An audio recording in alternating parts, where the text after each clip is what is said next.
galera, beleza? Como é que vocês estão? Meus amigos, o dia ontem foi movimentadíssimo e com várias notícias positivas. A gente já comenta sobre isso em nosso primeiro assunto, também quero falar do governo Bolsonaro, alguns assuntos aí a nível nacional. Depois vamos falar sobre o senhor João Dória. Eu tenho certeza que a maioria de vocês já sabe que o Dória desistiu de sua candidatura, só que eu quero dar o próximo passo. Eu quero ir além. Tá, beleza, o Dória desistiu, e agora?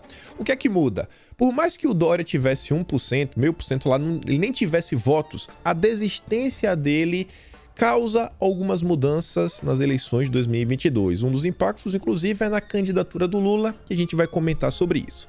E aí depois, sim, a gente começa a comentar várias coisas ligadas ao Lula, ao PT, o que eles estão aprontando a nível nacional, internacional, uma história aí que envolve o Lulinha que tá muito mal contada, e a gente vai falar sobre isso. No dia de ontem também, mais uma matéria que mostra o desespero do PT, inclusive a matéria fala de forma explícita sobre o Lula ter batido no teto, e isso está gerando mudanças dentro da campanha do Lula, dentro da estratégia, dentro da comunicação. A gente fala mais sobre isso. Quero também mostrar aí o apoio que o Lula recebeu, que viralizou nas redes ontem, que é o tipo de apoio que, meu amigo, eu não queria receber porque pega muito mal.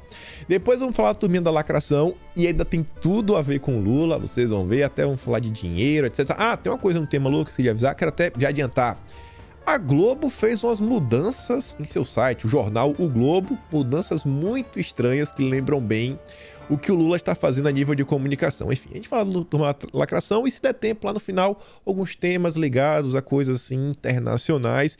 E já vamos começar com essa postagem. Talvez você já está olhando aqui, tá, o que é isso aqui? Eu tô vendo várias bandeirinhas de vários países. É o seguinte, tem um perfil lá no Twitter que ele é associado a algum tipo de empresa, ou sei lá, grupo de pessoas, até uma única pessoa, que assim, não sei se vocês entendem como é que eu posso explicar, mas vocês já devem ter visto, né, várias matérias falando assim, fizemos uma análise sobre as interações nas redes, e aí Bolsonaro está recebendo mais apoio, mais críticas, mais isso, mais aquilo, outro. Você tem várias ferramentas hoje em dia de monitoramento, que você consegue medir como anda a temperatura do debate público, quem está puxando certas discussões, isso, aquilo, outro. E esse perfil ele faz várias coisas sobre isso. Ele tem uns rankings semanais que ele divulga como os jornalistas mais engajados no Twitter, o pessoal do mercado financeiro mais engajado. E um deles, que é esse daí que eu quero mostrar para vocês, são os líderes mundiais com o maior engajamento. E o maior de todos, o rei, o mito dos mitos, o cara com o maior engajamento entre todos os líderes mundiais, se chama Jair Messias Bolsonaro. E, gente, isso aqui é uma conquista de Bolsonaro, mas só é graças a vocês.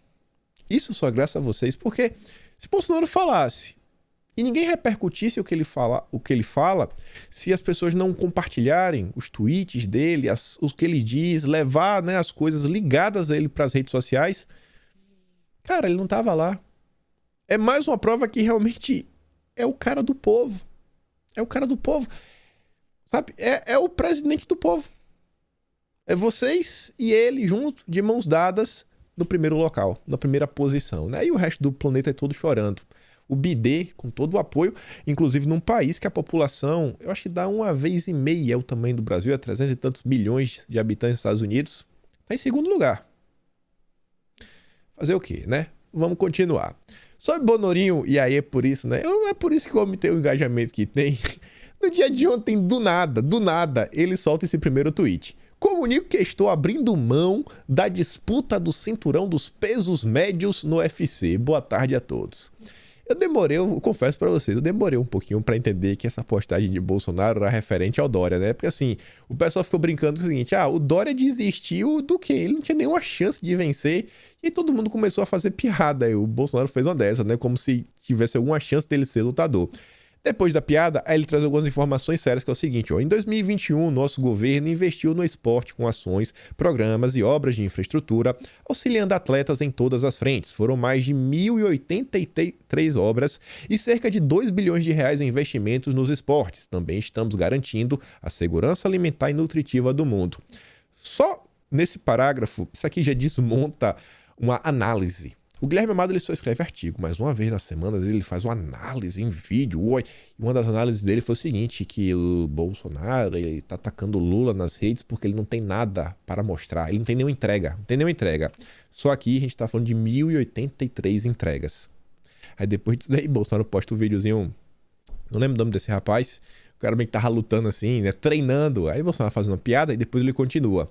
Estamos garantindo acesso à água para milhões de nordestinos nos municípios mais vulneráveis às secas dos estados Ceará, Paraíba, Rio Grande do Norte, Pernambuco, com 477 quilômetros de extensão em 2 eixos, norte e leste, no projeto de integração do Rio São Francisco. Também em 2021, entregamos mais de 1.300 quilômetros de rodovias novas e modernizadas em todo o Brasil. Entre as obras está a entrega da Ponte do Abunã, que acabou com os custos de travessia via balsa e interligou o Acre ao sistema rodoviário brasileiro após décadas de espera. Imagine, um estado que não estava conectado ao restante do país. Tem um estado em uma situação similar, mas não ligada à logística. Nossa, acho que é Roraima, estou na dúvida agora, acho que é Roraima, mas é na questão energética. Não está ligada à malha elétrica. E aí querem construir... acho que é o Leão do Tucuruí. Nossa, hoje está me fugindo vários nomes na cabeça, mas enfim, é a situação. Lá vai o governo Bolsonaro. Acho que aqui claramente, né, você interligar os estados é você garantir a soberania nacional, diferente do que o Lula defende. Mas vamos continuar. Ele tinha falado, né, sobre a questão de levar água para os nordestinos. Pernambuco / Piauí. Acho que botou tô na dúvida, na verdade, se é Pauí o nome da cidade ou se é Piauí, mas enfim. Mais 51 poços tubulares movidos à energia solar foram entregues nos estados. A ação assegura o acesso à água para pequenos agricultores sem o ônus da conta de energia. E falando em energia, olha isso daqui. Eu já tinha comentado com vocês na semana passada, naquele final de vídeo, que acho que eu passei uns 10 minutos só avisando para vocês, gente, eu conversei com o pessoal do Ministério do Meio Ambiente, tentar entender o que é que está acontecendo naquele evento lá no Jardim Botânico, quais são as previsões que o governo vem tentando construir para os próximos meses e também para o próximo mandato de Bolsonaro. E uma das coisas é isso daqui, ó. Brasil tem potencial para 50 usinas de Itaipu em eólicas offshore. A Amazônia Azul diz, o Brasil produz 180 gigawatts de energia elétrica. A empresa de pesquisa energética estima um potencial de energia eólica offshore, no caso no mar, de 700 gigawatts. Entenderam Shell e Petrobras, olhando com carinho para o setor? Brasil e será ainda mais ainda a potência de energia renovável. E no dia de ontem, foi muita notícia boa. Lá vem aqui o Brasinha, né? 3 bullets, 3 notinhas rápidas. Primeira delas, o governo reduzirá a alíquota do imposto de importação em 10%. Redução visa reduzir persistência inflacionária no país. A corte atingirá grande parte dos produtos comprados no exterior. Eu fiquei, mas semana passada não já tinha cortado? Já tinha cortado semana passada? Foi um novo corte. Mais um corte. Eu achei que era notícia repetida, não. É mais um corte. Eu achei que era notícia repetida. Até o Globo teve que comentar. Governo anuncia corte no imposto de importação de arroz, feijão, carne e outros itens. Medida inclui 87% dos bens hoje submetidos a essa tributação, diz Ministério. Redução tenta baratear importações e reduzir a escala de preços no país. E o seu governador? O que ele anda fazendo? É uma pergunta que vem surgindo na internet, eu vejo várias pessoas fazendo. O que é que o seu governador está fazendo? O que é que os deputados, o que é que o poder legislativo está fazendo? Bolsonaro está aí. Está tentando cortar onde dá e até talvez onde não dá. Para tentar garantir que o Brasil, né, supere essa crise. Mas vamos continuar. Isso daqui são os frutos. Tem algumas coisas que elas demoram até tomar certa atração por causa do próprio...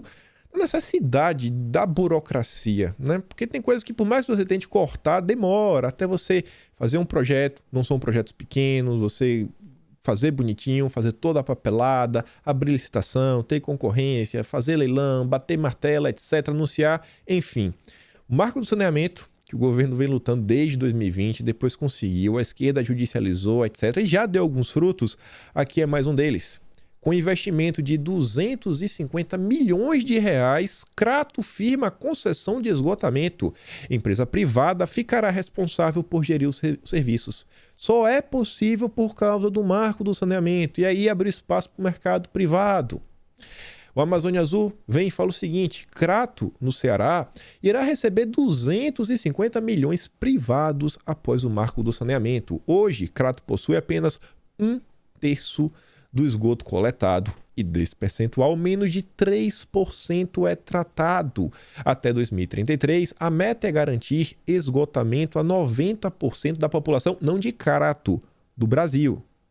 Saúde e dignidade é igual ao marco do saneamento. Investimento e geração de empregos. Uma obra dessa, para e pensa a quantidade de pedreiros, encanadores, pessoas ligadas aí a diferentes áreas da energia, desde a turma da potência, a turma da eletrônica, o pessoal que trabalha com frete, o pessoal que trabalha com pré-moldado, as tias que vendem aí o PFzinho, a comidinha nos bairros, que os peões estão trabalhando.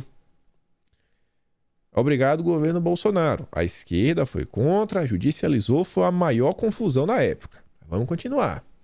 Bonoro ainda volta para falar o seguinte: lançada a nova versão do Grafogame Brasil, aplicativo gratuito que ajuda estudantes da pré-escola e dos anos iniciais do ensino fundamental a aprenderem a ler as primeiras letras, sílabas e palavras, com sons e instruções em português brasileiro. Entre as novidades da versão atualizada estão novas sequências com acréscimo de palavras e frases mais complexas, elementos culturais, mapa interativo 3D, relatórios de aprendizagem detalhados para professores e pais e suporte personalizado aos usuários. Acho que a gente já falou do Grafogame aqui na última semana umas 3 vezes, mas eu tô falando de novo. Por quê? Porque Bolsonaro tá falando. Bolsonaro tá falando e ele tem que ter mais engajamento. E achou ruim. Se você tá achando ruim, quer que eu pare de falar, compartilhe. Compartilhe que eu paro de falar. Eu mesmo nem... Você vê, eu só peço para compartilhar o vídeo lá no final, para quem fica até o fim. Mas compartilhe. Procura, sei lá, um pai que tu conhece e fala assim: cara, tu já ouviu falar do Grafogame? Tu aí que tem um filho pequeno, bota aí pro teu filho. Bota aí como algo obrigatório. Todo dia ele tem que jogar aí 20 minutos. Você vai ver se não vai fazer resultado. Continuando aqui com... Aqui não são notícias boas, né? Mas só pra gente mostrar algumas coisas que andam acontecendo. A Infomoney ontem conversou aí com o vice-presidente da Clear Corretora e ele fala o seguinte: vejo o dólar mais próximo de 6 do que de 4. Eu não sei se esse cara ele realmente acredita nisso ou se é uma fala para tentar tocar o terror no Brasil. O que eu sei é o seguinte: é que no dia 28 de julho de 2014, o valor do Grupo Globo anunciava que a XP fecha a compra da Clear por 90 milhões. E aí eu queria saber do Benchimol, que inclusive está ali na foto, ó, à esquerda, de braço assim cruzado, sem gravata, com o botão aberto, né? Um cara bonito, só não tem um peito cabeludo. Pra ele falar aqui, ó, e aí, Benchimol, você acha que isso aqui tem razão, não tem? É para tentar descredibilizar o governo, tentar ajudar o Lula? O que é que está acontecendo, né? Esse Benchimol tá demais. Vira e mexe, ele acaba aparecendo. Continuando aqui, e aí sim é uma notícia muito boa, o Marcelo Ramos, e esse daqui, bom, eu não sei se ele gosta muito de pobre, porque sabe a história do IPI, que judicializou, que derrubaram, né, que Bolsonaro zerou, reduziu, na verdade, 35% do IPI, e aí teve a turma da esquerda que jogou contra? Olha ele aí, olha o Marcelo Ramos. Ele era vice-presidente da Câmara e agora ele foi destituído. Não é mais. Não é mais. E não é por nada. É coisa bem simples de entender. A revista Oeste nos informa que o Marcelo Ramos ele foi eleito vice-presidente da Câmara quando ele ainda era afiliado ao PL. Mas ele trocou a legenda e foi para o PSD depois que Bolsonaro entrou no partido. Pelo regimento interno da Câmara, a migração faria com que Ramos perdesse a sua função automaticamente, o que não ocorreu. Depois do parlamentar recorrer ao TSE, aí ele ficou lá travando, mas depois não teve a decisão judicial, e aí falou, cara, não tem como a gente segurar, é a função do legislativo. E aí o PL decidiu contestar a permanência de Ramos como vice e perdeu a boquinha. Ontem, aí ele foi dar uma chorada lá no Twitter. Foi eleito pelo voto de 396 deputados e deputadas e destituído por um. E Aqui eu não sei se ele tá tentando fazer campanha para Bolsonaro. Ele falou que ele caiu atendendo a uma ordem do presidente da República. Se for mesmo, eu tenho que bater palma para Bolsonaro. Tenho que bater palma, porque o cara, ele joga contra o povo, né? Ele jogou contra a redução do IPI, que no final do dia é ajudar o pobre.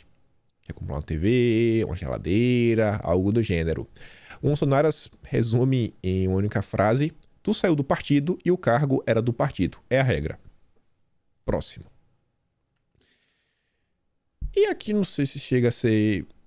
Não chega a ser uma notícia boa, mas é algo que dá uma certa esperança. Porque eu sei, né? Vocês gostam de uma tretinha, eu também gosto. Essa treta aqui parece ser uma treta boa. Tô igual a Elisa, fogo no parquinho.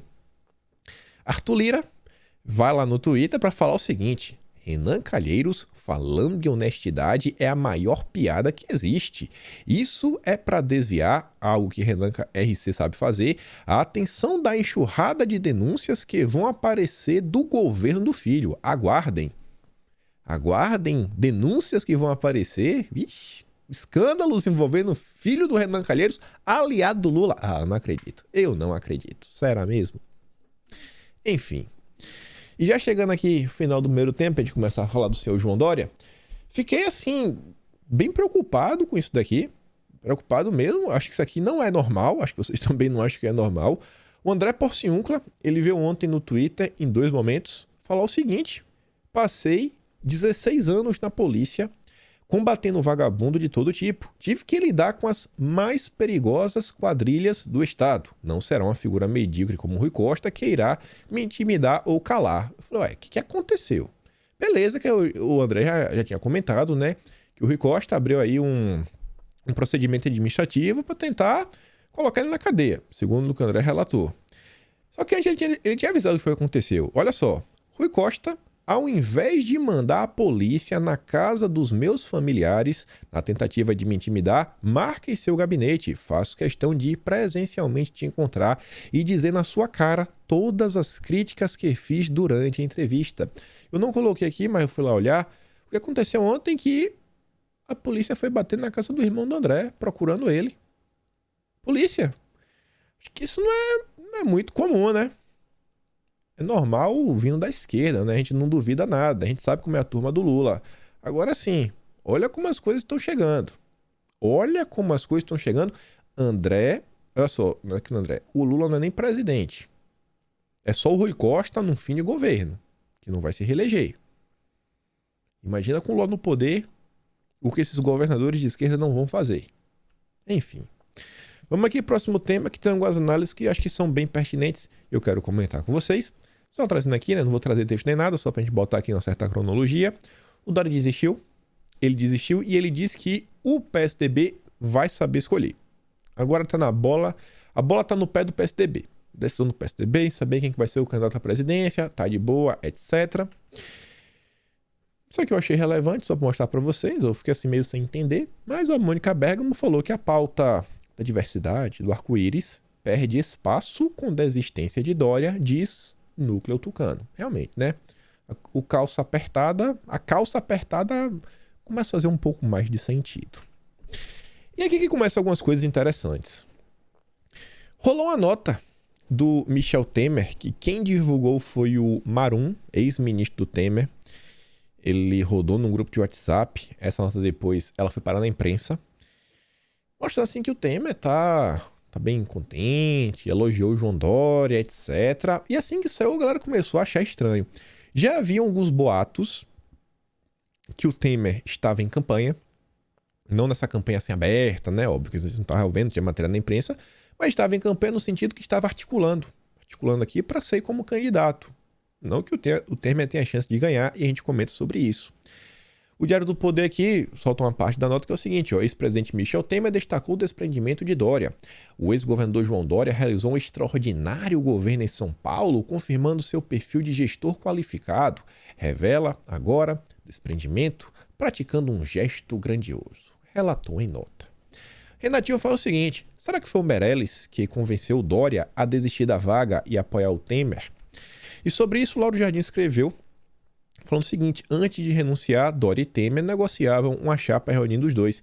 E essa chapa era o Temer como presidente e o Dória de vice dele. E o Dória não só não achava ruim, como ele apoiava, porque ele via uma forma de resolver esse impasse dentro do PSDB e seguir como candidato. Mesmo sabendo que não vai ganhar, o Dória quer ser candidato. O Temer também. A gente comenta... Vou comentar aqui sobre o Dória. Pensa o seguinte, pessoal. Pensa o seguinte. O Dória, ele era empresário a vida toda. A vida toda.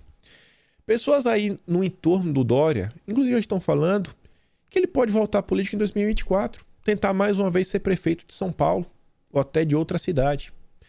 Ele disputar as eleições vai permitir a ele, querendo ou não, participar dos debates, participar de almoços, sentar com empresários, com isso, com aquilo outro, mesmo que não der dinheiro, não, vai conversar, vai fazer aquele network, isso é importante, político precisa dessa influência, precisa ter contatos, então pro Dória o ganha-ganha, e é conversar com um, conversa com o outro, muito empresário vê a oportunidade de conversar com o Dória nesse momento para, sei lá, ver alguma coisa ligada ao lead, o lead agora que vem também trabalhando de forma intensa, para quem sabe até criar um indicador lead do ESG, então tem muita coisa rolando, pro Dória é o ganha-ganha, vai, roda, marketing, falem mal, mas falem de mim. É tudo que ele queria. E aí o PSDB cortou as asinhas dele. Mas vamos continuar. Sobre o assunto, e uma coisa que eu acho que já dá para puxar, fazer uma das análises, lá na frente eu mostro para vocês outra, mas é o seguinte, a gente já comentou sobre um tema que várias vezes, que eu acho que a maior parte de vocês já deve ter ouvido algum dos vídeos, e para quem não fixou, eu acho que esse evento que aconteceu com Dória, juntamente com essa matéria, eu acho que torna um assunto ainda mais claro. Isso aqui também tem a ver com o semipresidencialismo. Até o que aconteceu com Dória agora. Saiu uma matéria anteontem na Folha de São Paulo falando PSDB da capital e do estado de São Paulo tem atrito que deve parar na justiça. Qual foi a briga? O presidente do diretório municipal do PSDB de São Paulo, Fernando Alfredo, diz que o Marco Vignoli, o braço direito do João Dória basicamente, que é o presidente do diretório estadual do PSDB em São Paulo, cortou seu acesso ao sistema de filiação ao partido em abril para que ele não pudesse contestar as filiações da Joyce e Diogo da Luz. O cara queria contestar, ele não queria deixar a Joyce se filiar no PSDB e o Marco Vignoli impediu. Ele então diz ter apurado que o responsável foi Vignoli, fiador das duas filiações. O diretório municipal impugnou as filiações da Joyce e do Diogo pelo histórico do que disseram sobre PSDB, João Dória e Bruno Covas. Depois disso, o diretório estadual quis canetar, passar por cima, tirando nosso acesso ao sistema, afirma Alfredo. Aí foram perguntar para o Marco Vignoli, ele falou o seguinte, isso daí se trata de burocracia interna do partido. Burocracia interna. O que é que isso tem a ver com Dória? Tem a ver com o semipresidencialismo e até coisa que a gente já falou no passado. Percebam, no Brasil não temos candidatura avulsa. Não temos. No final do dia, quem está desenhando os rumos do país, na verdade, parte deles, está botando pelo menos algumas barreiras, né? Você vai pelo menos tangenciando, sabe? Você quer dobrar para a direita, o cara fala, não, o cara bota aqui uma barreirinha, você vai um pouco inclinado, ele vai fechando aqui, você nunca vai para onde você realmente quer. São os líderes partidários. São eles. Porque no final do dia você precisa de uma legenda. E no final do dia são eles que vão falar quem é candidato e quem não é. Quem é e quem não é candidato. O Dória perdeu. Por quê? Ele venceu as prévias, mas perdeu. Ganhou, mas não levou, porque no final do dia, quem manda no partido é o presidente do partido. É a convenção nacional. É isso que eles querem, com a cláusula de barreira, que inclusive é a própria ideia do FHC. Cada vez mais os caciques comandarem a política. Não são os políticos eleitos, são os caciques. Porque se o político eleito ele for contra o cacique vai cortar ele. Vai cortar. E uma vez que o cacique corta, você acha que o cacique do outro lado vai dar espaço? Você fica bem ajeitadinho e fala, ó, não dá espaço não. Esse tipo de político não faz bem pro debate público. Esse político é aquele viola a democracia. É tipo um funcionário trabalha na empresa e processa o patrão por uma coisa assim absurda no Ministério do Trabalho, ele vai procurar emprego, a galera fala, esse aí, ó, não corta, viu? Não dá espaço pra aqui, né, ó. Tira. É tipo isso. É o que a política brasileira vem se tornando. Isso aqui é lastimável. Mas vamos continuar. Uma coisa que tá acontecendo e tem tudo a ver, essa notícia, ela tem total ligação com o Dória, a desistência, e isso daqui, pra mim, 0,0001% de chances de realmente acontecer. Saiu uma matéria na Veja que é o seguinte: União Brasil avalia dar nova missão eleitoral a Sérgio Moro. Tá avaliando. Moro sai como governador. Por que isso daqui? Pensa o seguinte: João Dória, PSDB. Rodrigo Garcia, PSDB. No estado de São Paulo, o União Brasil não tem candidato. Hoje você tem Tarcísio, Rodrigo Garcia, Haddad e Márcio França. Acabou. União Brasil não tem candidato. O Bivar, ele quer ser candidato. Quem que vai apoiar o Bivar? Quem que vai dar para ele palanque no estado de São Paulo? O Bivar não tem chance de ganhar. A gente comenta sobre ele também. Ele não tem chance, mas ele vai ser candidato. Mas ele vai ser candidato. Nada, ele quer aparecer. Ele quer ganhar o mesmo marketing que o Dória. Network, etc. Ele quer. Então ele fala, ó, vou lançar o Moro. Aí o Rodrigo Garcia e o PSDB vai falar, vamos sair daqui.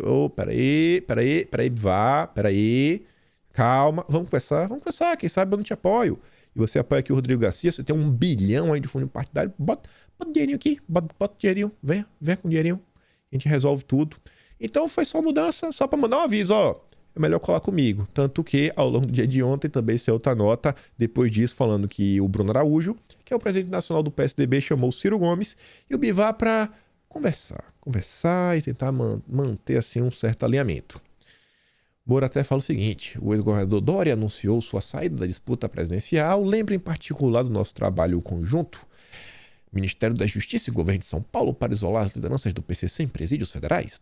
Dória tem méritos na vida pública. A Yatsuki fala o seguinte: o cara quer tirar proveito até quando o barco naufraga. O barco naufragou e o Moro quer surfar. É boletador. O cara que nasceu para ser boletador, meu amigo, não tem pra onde correr. E aí, pra gente ir para os finalmente, gosto de fazer os próximos slides, não só com os tópicozinhos, a gente faz aquela nossa análise.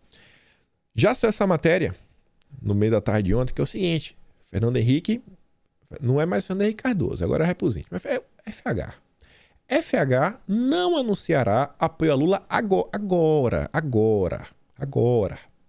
Fernando Henrique Cardoso poderá anunciar ainda no primeiro turno seu apoio a Lula. Mas, embora a desistência do Dória tenha facilitado, não vai ser feita agora. O FHC quer observar mais o cenário para decidir o timing correto para fazer esse anúncio. E aí agora que a gente comenta sobre tudo. Olha só. Vou começar já essa última parte, né? A desistência do Dória, nessa terceira parte, ela facilita a união do PT com o PSDB. A gente vinha comentando nas últimas semanas, saíram pelo menos assim, umas 3 a 5 matérias falando que o PT e o PSDB estavam juntos, estavam misturados, estavam de acordo em vários tópicos e vários temas, mas não seria de bom tom, sabe? O PSDB apoia o Lula no primeiro turno, porque tem candidato, mas eles sabem que no segundo turno estariam juntos e que iriam governar juntos também. O fato do Dória não estar mais é exatamente o empecilho. Inclusive, isso é uma matéria no Metrópolis, que os próprios petistas, eles não queriam fazer pressão no PSDB, porque eles sabem que o Dória é uma espécie de aliado, e no segundo turno tinha tudo para gravar aquele vídeo falando, ó, não precisa falar que é apoiar o Lula, mas apenas gravar um vídeo e falar, gente, precisamos defender a democracia, não dá para Bolsonaro ser reeleito, acabou, já deu apoio dele pro Lula, de forma indireta. Então o Dória já abriu o caminho para essa aproximação, que já começou desde lá de trás, né, trazendo o Geraldo Alckmin para ser o vice do Lula. Primeiro ponto, sobra fundão no PSDB. Era uma crítica interna, vários deputados estavam falando que estavam gastando dinheiro à toa, o PSDB tem fundo, mas não é esse fundo todo, tem muita gente, o pessoal queria, então, a nível do legislativo, o PSDB ganha um pouquinho mais de tração. Vai sobrar um pouquinho mais de dinheiro, quem sabe emplaca mais uns 2, 3 deputados aí por causa realmente assim, da interferência financeira na hora de conseguir uns votos. Depois, ajuda nas brigas internas. E não é só as brigas internas no PSDB. Por quê? Perceba, PSDB, União Brasil e MDB, principalmente o MDB e até o PSDB, eles passam por um mesmo problema. As suas bancadas são compostas por indivíduos estranhos. Estranhos porque alguns querem colar no Lula outros querem colar numa terceira via e outros querem colar em Bolsonaro. Sim, tem gente que quer colar em Bolsonaro. Você tirar o Dória, você consegue agrupar todos esses grupos em uma única chapa, e aí sim você realmente consegue ter uma chapa de terceira via que vai dar palanque para todo mundo. Todo mundo vai ter palanque, que é o que eles querem. Os deputados querem ter um palanque e também vai ter abertura para eles apoiarem o que ele quiser. Então assim, Simone, vamos pensar que tem a chapa Simone Tebet com, sei lá, Eduardo Leite. Então Simone Tebet ela vai rodar, ela vai lá em Minas Gerais. Aí a turma do PSDB de Minas Gerais já tem um palanque, vai lá, aparece, dá um tchau à população, os deputados não pagam nada, porque vem tudo aí do fundão, da campanha presidencial, ele vai lá, ele sobe no palanque, ele dá tchau, ele dá centro. Então você resolve uma briga e dá uma pacificada em todos os grupos, resolve um problema, resolve a vida dos deputados, vida que segue, ninguém precisa se posicionar e ninguém vai se queimar o seguinte, posso compor com Lula ou com Bolsonaro porque eu sou pró-Brasil. Eu não tomei lado no primeiro turno, nem no segundo turno. Sou pró-Brasil. Sou pró-Brasil. E, por fim, e a parte mais importante, e a gente volta a falar do Temer, é o seguinte. O Dória desistir, você abre caminho. O Temer manter influência, é um candidato a menos. O Temer, ele segue fazendo campanha. Também existem conversas do Temer vir com o Eduardo Leite vice. Aí vocês perguntam, tá, mas o Temer não tem chance de ganhar. A mesma coisa do Dória, a mesma coisa do Bivar, que até a gente fala depois do Bivar. Gente, o Temer vira e mexe, tá na imprensa, tá dando opinião aqui, tá dando opinião acolá, tá resolvendo uma coisinha aqui, tem um monte de gente dele que ainda tá na máquina. É uma forma dele continuar, né, nos holofotes. Continuar mantendo uma certa influência, é o que ele espera. Inclusive, uma chapa Temer com o Eduardo Leite, eu acho que teria até um potencial eleitoral muito maior do que a Simone Tebet ou o Dória. Pense que tem, sei lá, até 5%. 5% de voto para você negociar no segundo turno, que seja com Lula ou Bolsonaro, é 5%. Faz uma diferença considerável. Considerável. Depois disso, Bivar se nacionalizar. O quadro do Bivar é muito diferente do Temer. O Temer, ele já é um cacique. Mas, na verdade, ele é um cacique um pouco diferente, porque ele não é, por exemplo, o Baleia Rossi. Não é ele que preside o partido. Já o caso do Bivar, você fundiu você fundiu o DEM com o PSL, se formou União Brasil, sendo que é um partido que ele meio que... O Bivar é o presidente, sim, beleza. O ACM Neto é o primeiro secretário, que tem um poder grande. É um partido meio controlado a duas mãos, sendo que o Bivar é uma mão um pouco mais forte. E o ACM Neto, ele quer ser candidato. E a priori ele está na frente das pesquisas. E o que é que isso significa? Pensa o seguinte... Melhor exemplo para vocês entenderem. Se chama Gilberto Kassab. O Kassab não vai ser candidato. Não vai ser candidato. Ele nem quer.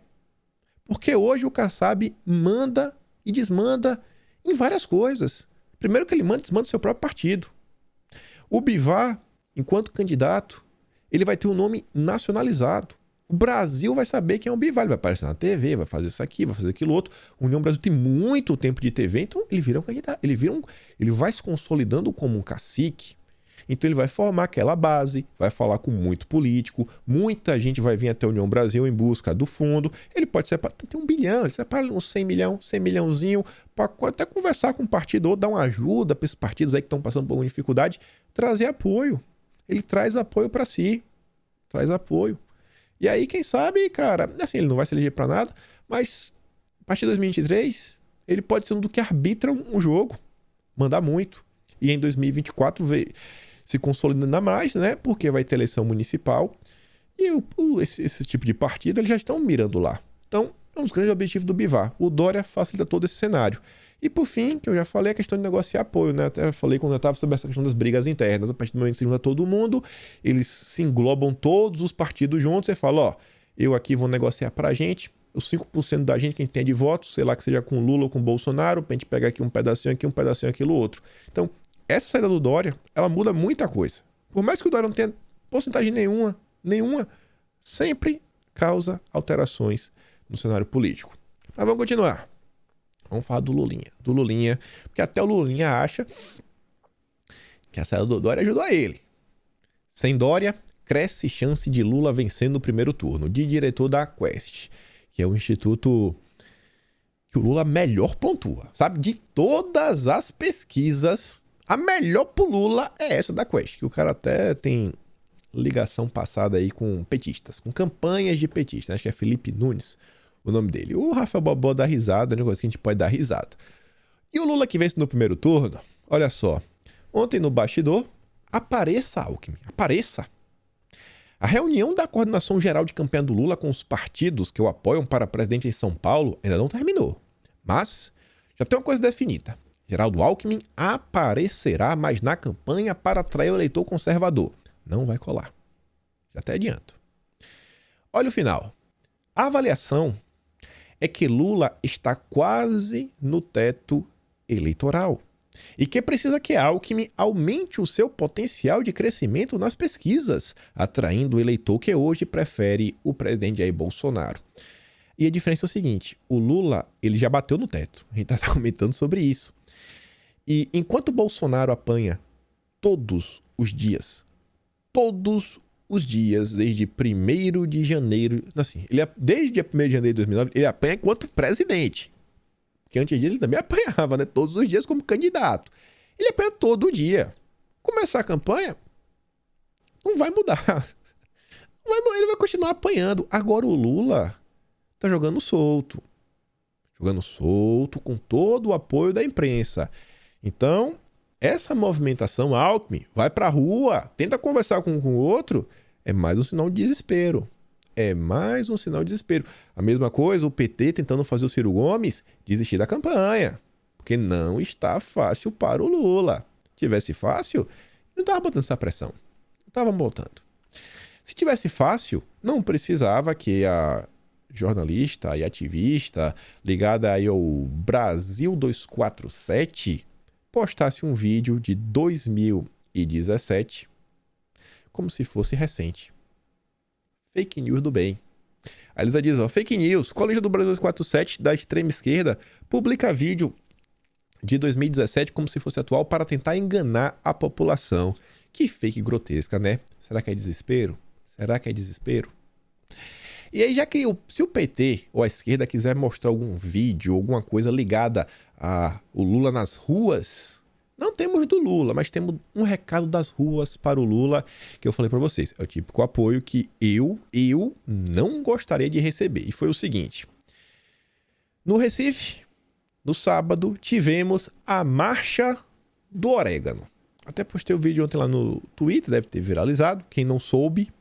Manifestantes se posicionaram a favor do Lula e em vários momentos se posicionaram contra o presidente Jair Bolsonaro. Vá!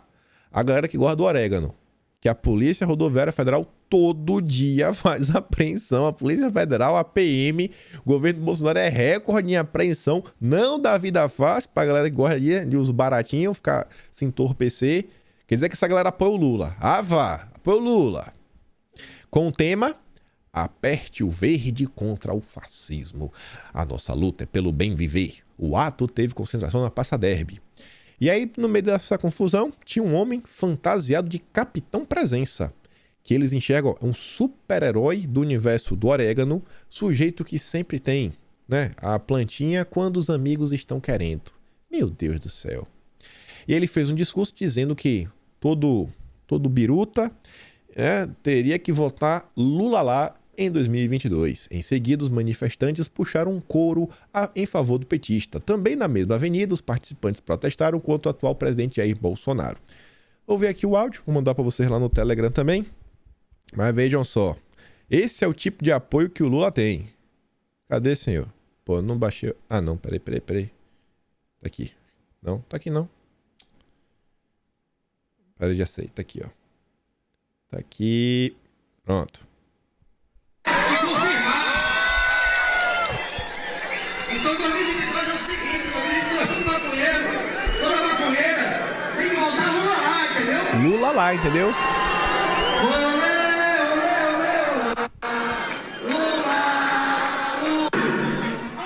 Lula.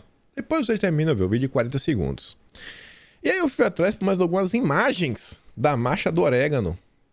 Dentre elas, olha lá, a bandeirinha do PT no meio. Em outro momento, outra bandeira, o Lula no centro da bandeira do Brasil e olha o 13. Olha o 13. Esse aqui estava em cima dessa faixa, ó, aperte o verde contra o fascismo, a nossa luta é pelo bem viver. Aí outro momento é que eu tava vendo o pessoal discussando, ó o rapazinho com o boné do MST, eu não sei se aqui é Lula luta ou é luta luta, enfim, achei estranha essa camisa, esse bonézinho aqui vermelho também não sei se é MST, essa menina aqui eu acho que depois, tinha uma menina com camisa vermelha que até tava discussando aqui, junto com outra de amarelo, tem quem olhar os vídeos na internet, que para ela disse, segundo ela aí, que a CUT estava apoiando a marcha. Só os melhores dos melhores dos melhores. E aí a gente sabe que o PT defende, né? Na verdade, a esquerda defende a descriminalização e várias outras coisas. E a Globo, como sempre, né? Porque a Globo, eu não sei, mas não sei se a Globo recebe as coisas de primeira mão ou se é a Globo que está comandando. Na verdade, é a Globo que comanda, a mão invisível que comanda a campanha do Lula. Isso é o seguinte, que o Gerson Camarote trouxe em primeira mão para o Brasil o seguinte: reunião de Lula e Alckmin com partidos definirá estratégia para ampliar palanque petista. O Lula, que é favoritíssimo, mas que já bateu no teto, favoritíssimo, que está pedindo, por favor, Alckmin, tenta trazer apoio, é o favoritíssimo que mexeu no marqueteiro, mexeu em time que estava ganhando, estranho também, mas, segundo presidentes de partidos, ouvidos pelo blog, toda a estratégia que está sendo definida é para aqui a marcação e o negrito, foi do próprio G1, tirar de Lula o carimbo de um candidato do campo da esquerda e transformá-lo em um candidato de perfil de centro. Uai, tem que se afastar da esquerda? Tem que esconder o que o Lula realmente é? O Lula não é de esquerda, o Lula é da extrema esquerda. O Lula é um esquerdista há mais de 50 anos. Então assim, né? O cara que é favorito tá muito estranho. Muito estranho. Muito estranho. Tem que enganar as pessoas. Pro Lula se eleger, ele tem que mentir. Baita candidato. E sobre isso, você... Só mentir não. Desculpa. Você fazer modulações em seu discurso, na forma como você se apresenta, tinha dito pra vocês todos os dias. Eu entro para ver o que o Globo está comentando, né? Ver o que ele bota na capa, etc. O Globo fez uma reformulação da sua página. E para minha surpresa, além de botar essas imagens assim maiores, antigamente tinha várias notícias sem imagens coloridas. Era diferente, né? Era um mosaico bem diferente. Algo que chamou minha atenção foi aqui em cima, ó. Assim como a campanha do Lula tentou colocar aí o verde e amarelo, tentar trazer, né, para si, o Globo também colocou o friso verde e amarelo. Você vê que estão, ó, em consonância. Estão pensando de forma sincronizada. A mesma coisa que o Lula faz, o Globo também faz. Tá escancarado, né? Tá escancarado. O Lula não quer ser conhecido como esquerdista. Por quê? Porque a esquerda, independente do país, é a mesma coisa no fim do dia. Olha o aliado do Lula. A gente comentou no vídeo de ontem sobre uma carta que foi assinada por 90 políticos e entidades de vários países em apoio, né, a eleições mais transparentes e mais seguras na Colômbia para apoiar o candidato da extrema esquerda. Várias pessoas do PT, a Mônica Valente, que é a secretária executiva do Foro de São Paulo, o país socialista, o Parlamento Europeu, sei lá, vários assim, o dos Estados Unidos também, Instituto Socialista Democrata, um negócio desse, eu não lembro o nome direito. Enfim, falando de várias pessoas que estavam lá nessa carta, né, em apoio lá ao cara da esquerda, o PT obviamente estava no meio, e aí vai ter eleições, e a Veja solta essa matéria. Esquerdista, com origem na guerrilha, é favorito na eleição da Colômbia. É o brother do Lula. Com eleições marcadas para o fim do mês, a Colômbia se prepara para uma mudança sem precedentes, no qual um candidato de esquerda que lutou, deve assumir a presidência do país. Ainda sob o impacto das cicatrizes deixadas por décadas de violência alimentada pela ação das Farc e por grupos guerrilheiros menores. O senador e ex-prefeito de Bogotá, Gustavo Petro, 62 anos, integrou na juventude um deles, o movimento 19 de abril, M19, e passou pela clandestinidade. Imagine o que esse cara não fez. Passou por também prisão, tortura, até a facção se desmobilizar e virar partido político nos anos 90. Parece aí o que aconteceu no Brasil. Inclusive, gente, eu não sabia. Acho que tá aqui, deixa eu ver se tá aqui no paciente. Tá, começa aqui logo menos. Aí fala o seguinte, ó, sua expectativa de vitória agora se encaixa na onda de rejeição que varre a América Latina. A cada eleição, quem vai votar, e pouca gente vai, quer mesmo remover quem está no poder. Petro aparece com 38% das intenções de votos, ante 23% do seu principal adversário, Frederico Gutierrez, e tem tudo para, salvo surpresas, ganhar no segundo turno em 19 de junho e assumir a presidência em 7 de agosto. Em sua campanha, bate nas teclas da justiça social, sustentabilidade, fim do autoritarismo. É a mesma campanha do Lula. As mesmas brandidas pelo recém-eleito Gabriel Boric no Chile, com quem frequentemente se compara, também aliado do Lula. Sob o peso de mais de 220 mil óbitos de 64 a 2016, quando as Farc depuseram as armas, a Colômbia é governada há décadas em inquebrável rodízio por um restrito grupo de elite local. Olha que interessante essa data, 1964.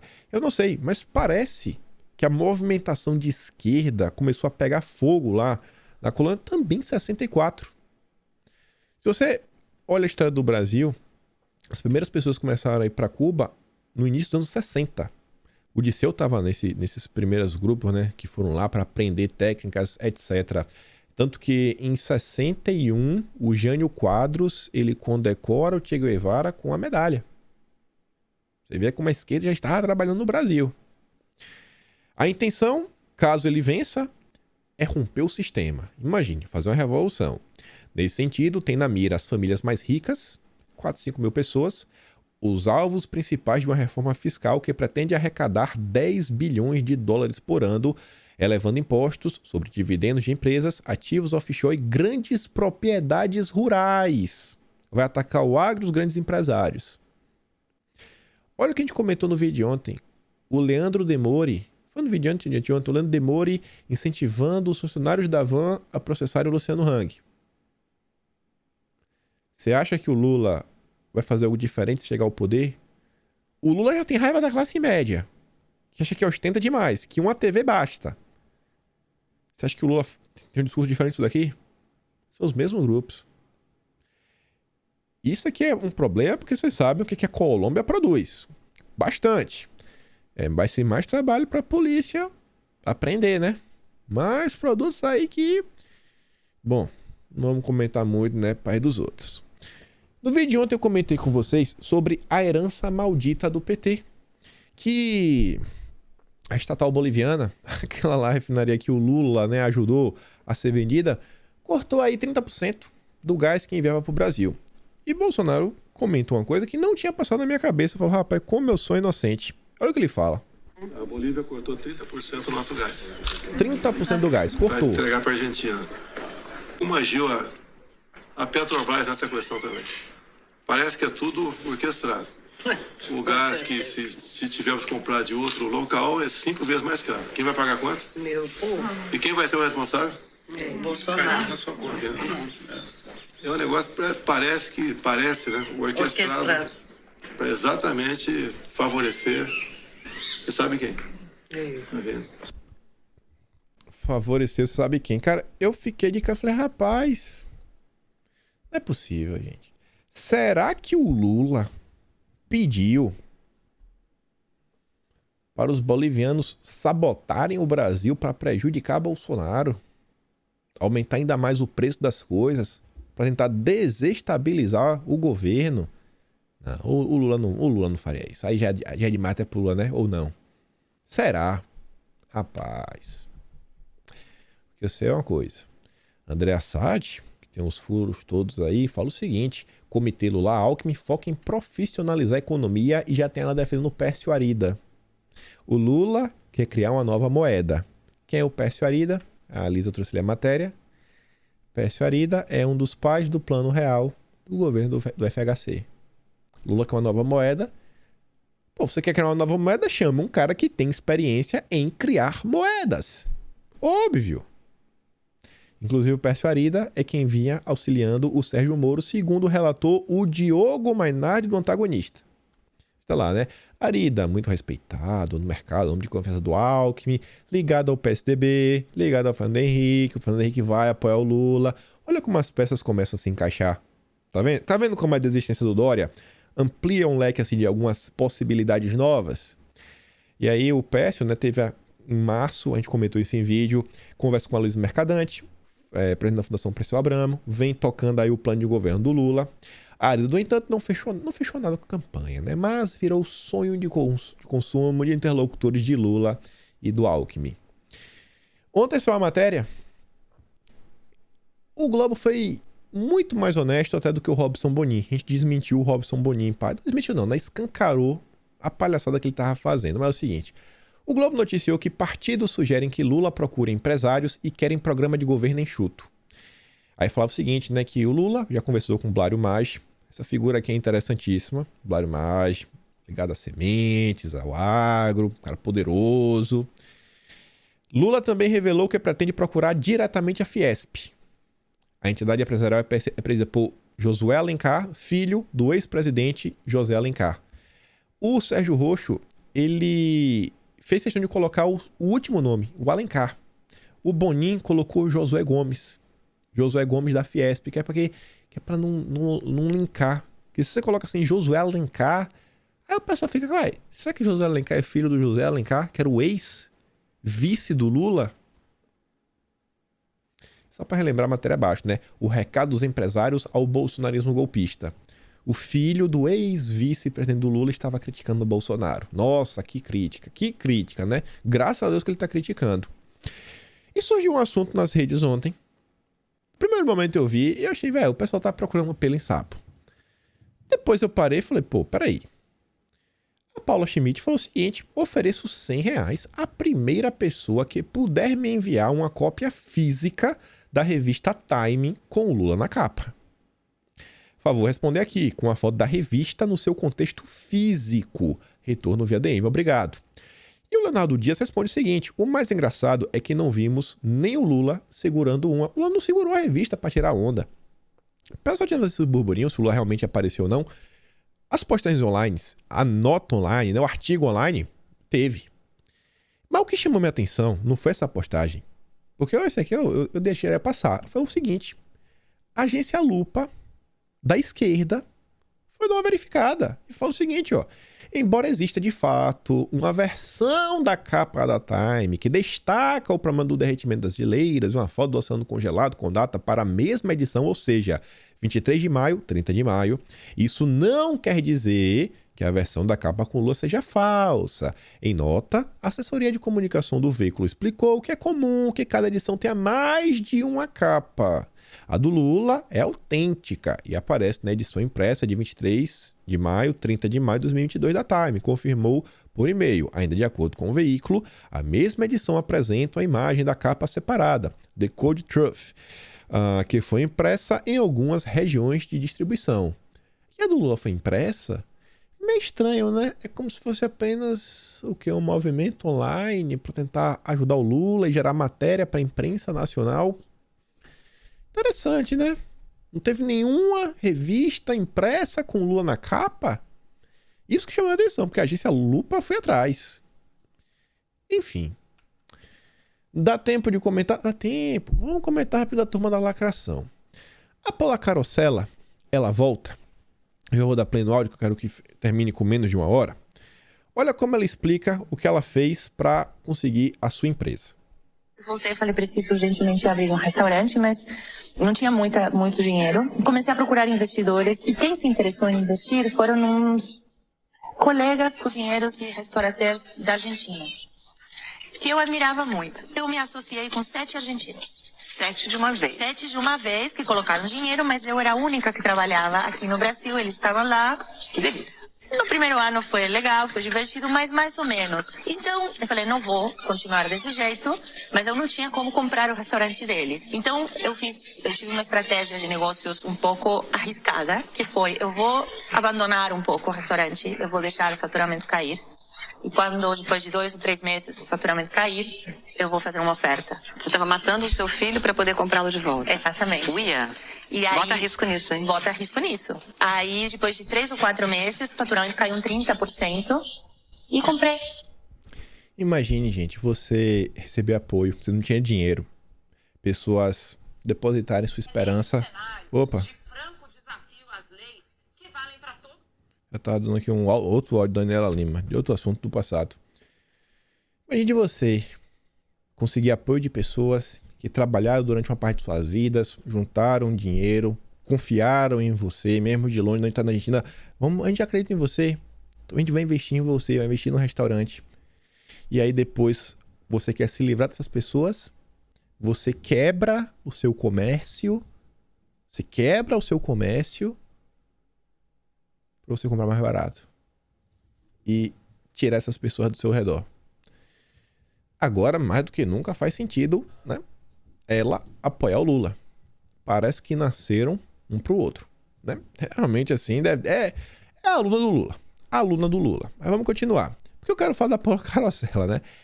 Não sei porquê, mas o restaurante dela agora tá aparecendo com 2,3 estrelas, de um total de máximo 5 que pode ter, né, no Google Review. Parece que o restaurante não vai sendo bem recomendado, né? Beleza.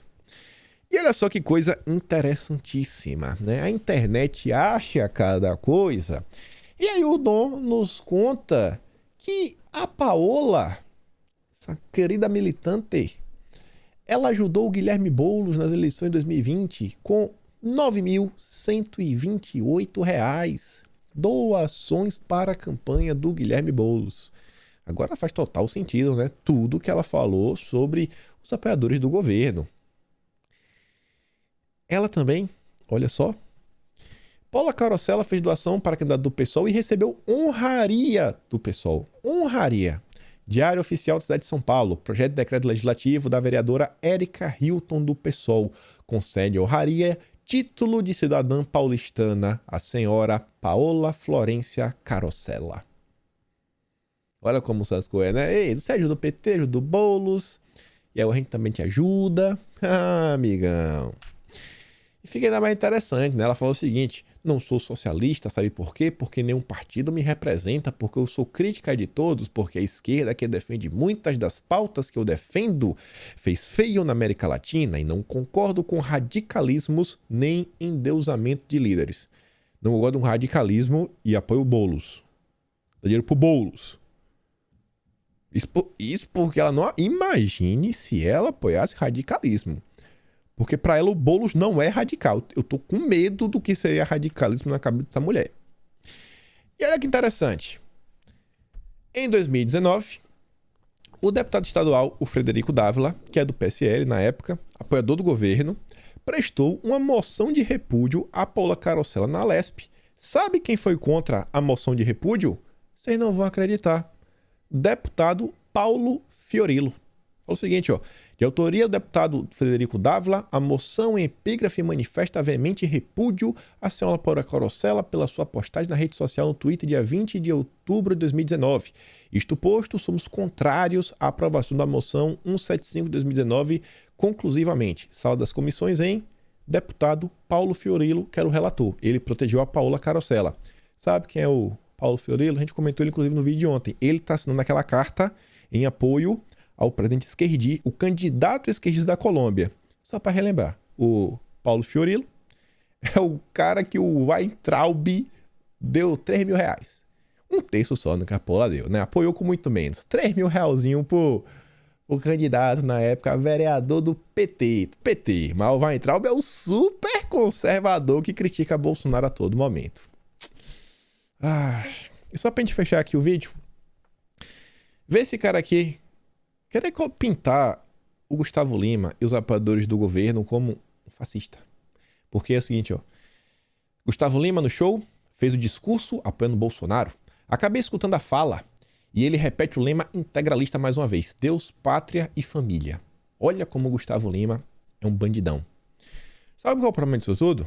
Sabe qual é o problema? É que é fake news. O Gustavo Lima não fez um discurso. Quem fez o discurso que viralizou nas redes sociais, na verdade, foi o narrador de rodeios Cuiabano Lima. Ele que fez o discurso. Então aqui é uma grande fake news. Não foi... O cara tá chamando um cara que tava calado de fascista. Um grande propagador de fake news. Enfim... Aqui estava o Marcelo Carvalho só criticando a Paula e a gente ia falar de algumas coisas ligadas à Argentina, Mercosul, Brasil, aumento dos preços de alimentos, mas a gente comenta isso no vídeo de amanhã. Fico por aqui, corre lá no Telegram, pega os vídeos que eu vou mandar pra vocês, que eu passei aqui no vídeo de hoje. E não se esqueça de compartilhar o vídeo, que é a parte mais importante de toda. Manda pros seus amigos, manda pros amigos isentões, principalmente. E, se você gosta do meu trabalho, pode ser membro do canal, pode me apoiar pelo Patreon, link na descrição, e agora tem um botão de valeu. Vejo vocês amanhã. Fui, meus amigos.